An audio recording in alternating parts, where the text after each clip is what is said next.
Be like a goose. We can learn many things from the animals, and today I will be speaking about teamwork whilst we analyse a few different aspects from the goose. And at the same time, we will be looking at some biblical references.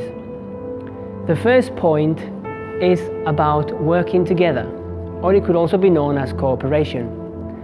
When geese fly together, each goose provides additional lift and reduces air resistance for the goose flying behind it. And due to this, the whole flock reach even further, using less amount of energy. Likewise, when people in a team work together in harmony as they share common values, they will discover that the job in progress goes smoothly, because they are lifted up by the energy and enthusiasm of one another. This we can see in Ecclesiastes chapter 4, verses 9 to 12,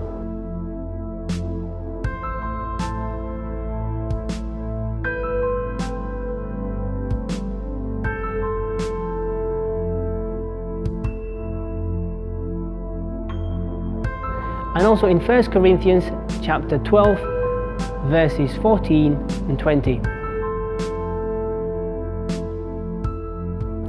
We might not be the lead goose, but whether you like it or not, each one of us has a role. Like with a flock of geese, the forward movement of success of a team depends on the effort of us all. Second point, when a goose drops out of the V formation, it quickly discovers that it requires more effort and energy to fly. As soon as the goose realizes that he is using more energy, he quickly returns to the formation. So here we will be looking at unity. Likewise, when people on a team want to accomplish things on their own, they will realize that they are missing the interaction and vitality that comes from working within a team. Once again, we find a biblical reference to this in Ephesians chapter 4, verses 3 to 4 and 14 to 16. Third point is geese rotate leadership. The goose, which is flying at the front of the formation, uses the majority of his energy to break up the flow of air that provides the additional lift for all the geese who follow behind the leader. Due to this, the leading goose gets tired and therefore moves to the rear of the formation, where the resistance is lightest, and then another goose moves into leadership.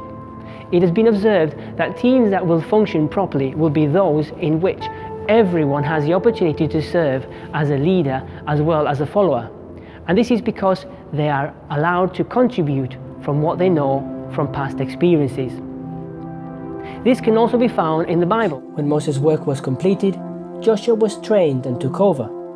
Elijah picked up the mantle that had fallen from Elijah's shoulders.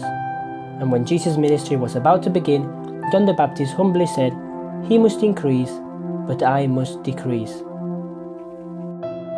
Fourth, geese honk at each other. This is the way that geese communicate with each other, which can also be known as encouragement. To be the lead bird can be stressful and exhausting. Think about it this way. A leader does not always know what is going on amongst the group, or even how the rest feel. Likewise, when working in a team, it is important for each team member to communicate regularly with all the team members. That is what we can learn from the birds. But what does the Bible tell us? We will be able to find the answer in Exodus chapter 17, verses 8 to 13,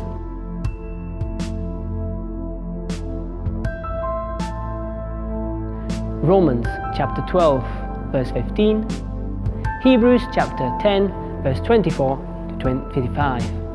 We all need the encouragement from one another. Fifth point, geese help each other, or in other words, they stick together as a family. When a goose becomes ill and drops out of the formation, another two geese will fall out of the formation and remain with that weak one. They stay with it until it is able to fly again or dies, and then they unite with another flock, or the same one if they can catch up. As part of a big family, God expects us to extend the same care to each other as we would with any member of our physical families. Have a look at Galatians chapter 6 verse 2, James chapter 5 verses 19 to 20, and 1 Peter chapter 4 verse 8. In the Bible, we find many ways of saying we must help a brother who has dropped out of formation. For example, Luke chapter 10 verses 25 to 37, where you will be able to find the story of the Good Samaritan. In other words, teams work better together when we all care for the well-being of each other. We could continue going deeper and deeper into this subject, but here it is where I will come to an end. I hope you have found this encouraging and uplifting. And remember, if you like this video, please don't forget to like, share and subscribe. Thank you, and God bless you.